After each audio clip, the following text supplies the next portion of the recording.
Hey everyone, welcome to another top 10 list. This week's top 10 list, we are taking on star notes. I come up with the top 10 facts about star notes. There's been a lot of talk about star notes lately in the hobby, some people throwing numbers out there, some people throwing prices out there, and I think it's about time somebody actually just sit back and tell you the truth. So that's what we're going to do today. So here we go with the top 10 star note facts. Number 10. Why do star notes exist? Well, when they print currency, all brand new packs from the Federal Reserve, and you can see this is a strap from the Fed. It says BEP on the back, and here it has ones and 100 there. When notes are printed, they're printed in order. And what I mean by that is this strap here has this serial number with 01 at the end. And if I look at the very last one in here carefully, that's going to be 00. And actually that one's 000 because this is 901. Throughout the course of printing, that will be 902, 903, all the way up until you get to bill number 100, which is how they roll. So every one of these notes is in order. They do that for accounting purposes. That way, every time there is a stack of brand new notes, they'll all start this way. And if they all end on 00, that ensures the next stack will also start at 01. But what happens if there's a problem? See, that's where star notes come in. Star notes are replacement notes, which means star notes are actually printed first. Then, during the course of printing these notes, if there's a drop of ink that gets spilt, or there's a smear, or there's any kind of problem in any one of these notes, that sheet will be removed and a star note will take its place. The star note will be whatever number the star note happens to be. The star note number has nothing to do with the number here, but it ensures a placeholder. That means that this will still be 01, the last note will still be 00, and there's 100 notes in this strap. So once again, it helps with accounting and it takes care of notes that were errors. So that's why star notes exist, to fill those holes and to keep the accounting the way it's supposed to be. So that's number 10. Number 9. Now, there are two types of star notes, and if you look at them, there's nothing different about them. You would never know by looking which is which. But the first type are called star notes that are from packs, okay? This is a pack, and we can read right on there. It says right here, if the numbers on the notes in this package do not run in sequence, the substituted notes are indicated by a star. Inquiry should include the serial number of the star notes. So that's going back to what I said on the first fact. But a pack, this is a pack. Now imagine a bunch of these packs all stacked up, and they go to cut them, and every one of the cuts into the paper, or into the ink. Well, that means this entire stack of notes just got destroyed, but they still have to be accounted for.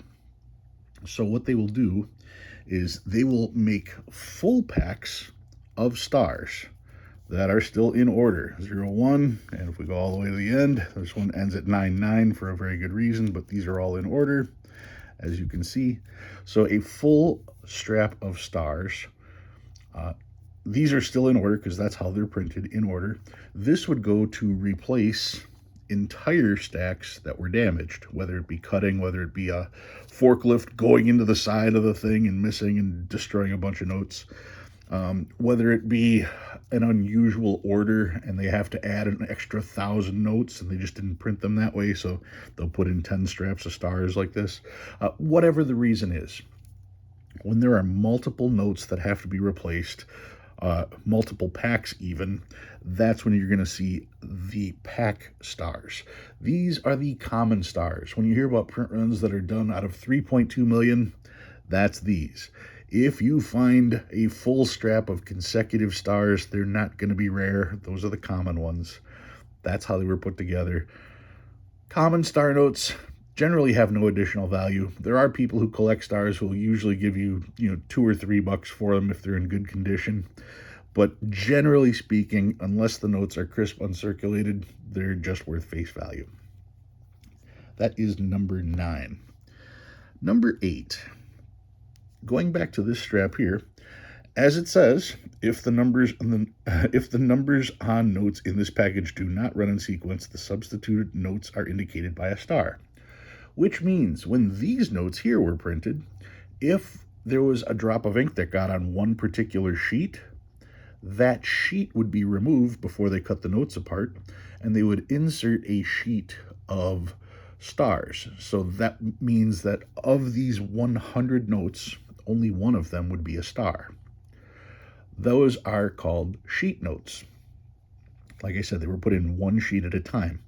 And because of that, the sheet notes are considered the rare notes. Whenever you have low print runs of stars, those would be the ones that were inserted one at a time to fill individual errors. Like I said, those are the rare notes. Those you're talking are the 1 in 640,000 or 1 in 250,000 or 1 in 80,000. Whenever you hear people talking like that, they're talking about sheet notes that were inserted one at a time. Okay, so that would be, sheet notes would be number 8. Number 7, how far back do stars go? Well, the oldest note I have with a star, this is from 1869. This is a $1 legal tender from 1869, and if we look, it's got the star. So you could easily say that stars go back to 1869. We started printing notes in 1862 for regular circulation. So by 1869, they incorporated the star, right? Wrong. The 1869 legal tender ended with a star just so they would have something at the end of the number to indicate that that was the last number printed. Okay, and by last number, I mean that there should be that many digits. So that way you couldn't have somebody start adding digits at the end for whatever reason. So they have a letter to keep track of how many times they circled through the numbers, and then they have a star to indicate that that is the end position for the numbers. So even though that's a star, it's not a replacement note. So yeah, earliest time you can see a star is on an 1869, but it's just part of the design. It doesn't mean anything. So that one is number 7. Number 6. If you want to go to when stars actually meant something, you'd have to go to this series. This is the 1899 silver certificates. This one here does not have a star. I do not have an 1899 star note. But I went through the books, and I can't find any note that has a star in the books older than 1899. And I'm just kind of feeling around for this. The 1899 series, that's the series that came out to replace the educational series. 1896 was the educational series where they had the 1, the 2, the 5, the really cool pictures on those. And those got yanked right away, meaning they had to come up with these designs fairly quickly. And I'm wondering if that didn't have something to do with a lot of the misprints and stuff like that and the need for star notes. I don't know that for a fact. I'm just piecing together little pieces of history and seeing how they line up. So I always find that interesting. Anyway, if you're looking for a series where you can find genuine star notes, this is the first series, the 1899 silver certificates. It's also neat to find stars from the 1800s, and this one just catches it. So that is number 6 on the list. Number 5. There are certain types of stars to look for, and that would be errors. There's what's known as the solid star error. Now, if we look close, the stars are supposed to have a hollow center like this. But every once in a while, something gets plugged up in there, and when the star gets printed, it gets printed solid. Now, this is not an overprinting error. This is literally something being stuck inside there. When they overprint, generally what happens is the star becomes very thick, but in the dead center, you're going to see a white spot. You're looking for one that does not have the white spot. These are solid stars all the way through. And they can be found in all kinds of different denominations. That's a 1 there. If I look here, so solid star error, there's the 5. Now, these should not be confused with older stars. This one here is a 1934C, which is a solid star. But these stars were solid. Okay, we're going to compare the two just so you can see. You have the giant star on the 34, and you have the tiny star on modern notes. The tiny stars are supposed to be hollow. The big stars, those are supposed to be filled in. Okay, so it's always neat to see a giant filled in star next to a tiny star. Can I get these in the same picture somehow? Yeah, that's as close as I can get them. Little star, big star, both filled in. But like I said, this is supposed to be filled in. That was the design. And the way you know that is because it's a very large star. All the large stars are supposed to be filled in. So that is the solid star error, or filled star error. I called it filled star, but the actual grading companies call it a solid star error. That is number 5. Number 4. I got to go to the book for this one because these are ridiculously expensive, ridiculously hard to find, because they're so small, but they exist. I pulled out U.S. Error Note Encyclopedia, and for all of you people who don't follow the good book, there are inverted digits, including the star. Inverted star. Yes, you can actually find inverted stars. Even in fair condition, that's 500. If it was choice uncirculated, you're talking $2,000. That's on a 1. Let's see. Do I have some of the other ones? I think it shows some of the other ones. Here we go. Yeah. $100 note with the inverted star. Even in fair condition, you're talking $5,000. Choice uncirculated, $15,000 on that $100 bill. Granted, that also happens to be a 1928 100. Let's see. Here's an inverted star. Also, yeah, same thing. And this one is, yep, inverted right-hand star versus the inverted left-hand star. Inverted star on a 20. You can see right there. So yeah, like trying to check out those tiny little stars wasn't hard enough. You can find the inverted star. I don't know of any of them recently, but there's the book. The book is showing pictures. They clearly do exist. So that one is number 4. Number 3. We're going to combine, well, we'll start with this. I have a stack. These are the 2013 B series star notes. Okay. The 2013 series, they print notes in Fort Worth, Texas, and they also print notes in Washington, D.C. And if I just thumb through these, eventually I'll find one from Washington, I'm sure. But yeah, that's designated right here. You can see the little FW. That's Fort Worth. And there's one from Washington where it does not have the FW. Okay, so what they did was they told Washington to print star notes from New York, and so they did. And then they told a year later Fort Worth to print star notes and didn't tell them where to start. So they did. What ended up happening is you ended up with star notes that have the exact same serial number. And there's a very specific run for these. The print run would be numbers 00250 or less, so this would be one of the duplicate ones. And then you would go to the 3.2 million print runs, and it started with 032, and it goes all the way to 096. Those are 3 full print runs of 3.2 million each.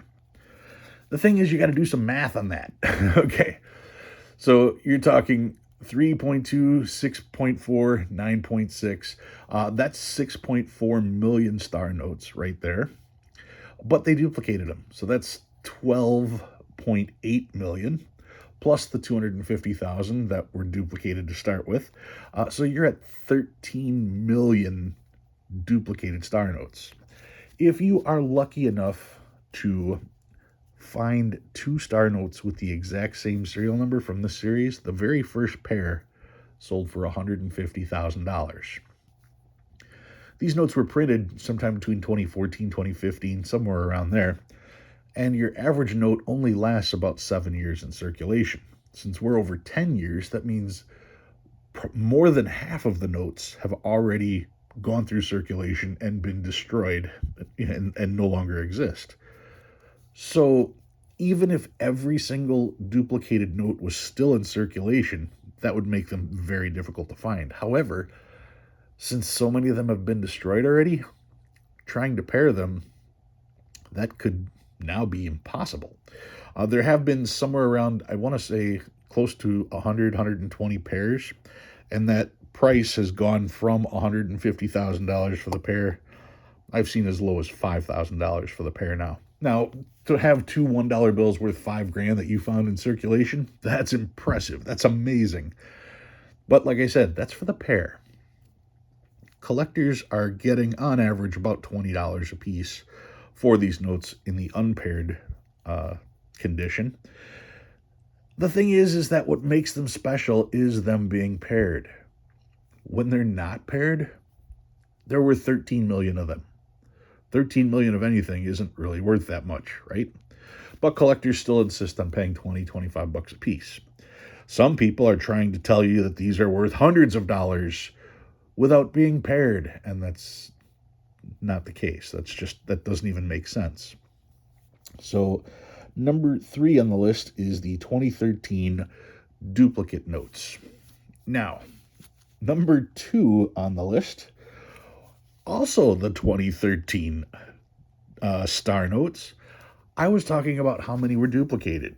Well, if I start going through these, here's 0024, and then we've got 0036, 0051. These are not in the duplicate range. Well, how many non-duplicate notes are there? It turns out there's about 3 million notes between the 250,000 and 3.2 million. So that's 3 million. And then I think there's another 6 million that were printed after the 9.6. So that means there are only roughly 9 million non-duplicated notes. Well,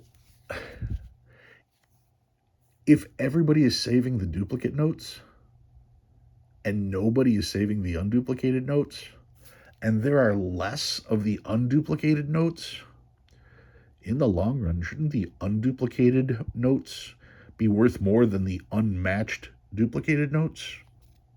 There's less of them. It's the same series. So let that sink in for a while. If you see people giving away these unduplicated notes at face value, maybe you should pick them up. Maybe these are the ones that are actually going to be worth more money. I think of these as the R and S silver certificates. You had the R and S experimental notes, where everybody knew that a note with an R on it was a regular note, and the note with the S on it was the special note. So everybody wanted the special note. Nobody saved the notes with the R's. Turns out now the R's are worth more than the S's. Based on that logic, the unduplicated 2013 B star notes in the future should be worth more than the duplicated. There's less of them and nobody saves them. So I just wanted to throw that out there for number 2. And finally, number 1 this week. They are no longer printing star notes. So you will not be seeing new star notes anymore. It'll only be whatever's in circulation. That's what's causing all the demand.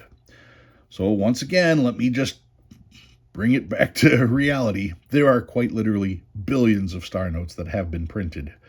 I have 1,000 of them in my box over here. I don't even know if I can squeeze this in here, but I got my box, 1,000 of them in here. Okay, so yeah, they're not rare. They're not hard to find. You can generally find one in every strap, one in every 2 straps. You can find star notes, okay? So I would not suggest running out and buying them. You can still find them. But the other thing you keep hearing is why. And the why is there was a rule change that says star notes no longer have to be printed in order. And here is what used to happen. In a strap of 100, the top note you can see is 01, next note is 02, 03, and so on down the line. Then they would insert a random star note to fill in for a blank spot, and at the end it would still say 00. The star would take the place of a note that was pulled out of the pack. They no longer have to follow the rule about keeping notes sequential. So there's a lot of people saying, well, notes aren't going to be sequential anymore, so if you have sequential notes, they're going to be worth something. No, no, they're not. Sequential notes are not going to be worth anything. And here's the proof. If we look here, this is how the non-sequential thing is going to work. This particular pack starts at 03, the next note is 04, and then they had to pull out 05, so they just went from 04 straight to 06, and if there was anything else pulled out of here, that's going to change the numbers at the end. So this one starts at 03, and instead of ending at 03, this one ends at 031. Okay, well, all the notes are still sequentially in order, but there's gaps. And there's only going to be gaps if there was any kind of problem. They're just no longer required to fill those gaps. So for people trying to give the impression that they're just going to be putting random numbers on notes, no, that's not the case, which means you're still going to be able to find sequential notes. I get a lot of questions about, oh, I went to the bank and they gave me, 10 notes that were all sequential. Are they worth anything? No. And then people follow it up with, they're doing away with star notes and they're not non-sequential anymore. No, they are still printed sequentially. They're just not required to be produced sequentially. Think of that. Why would they all of a sudden institute a random number on the notes? They still can't duplicate notes, so of course they're still going to print the notes in order. They're just not filling in the gaps. So every time you hear non-sequential, they're still sequential, just with gaps. So that should put your mind at ease for some of that stuff. All right, guys, that's what I got for you. Top 10 facts about star notes and all the rules that went with them. If you learned anything new, go ahead and hit that like button. If you like what you see and you want to see more, please subscribe. Love reading all your comments. Thanks for watching. I'll see you next time.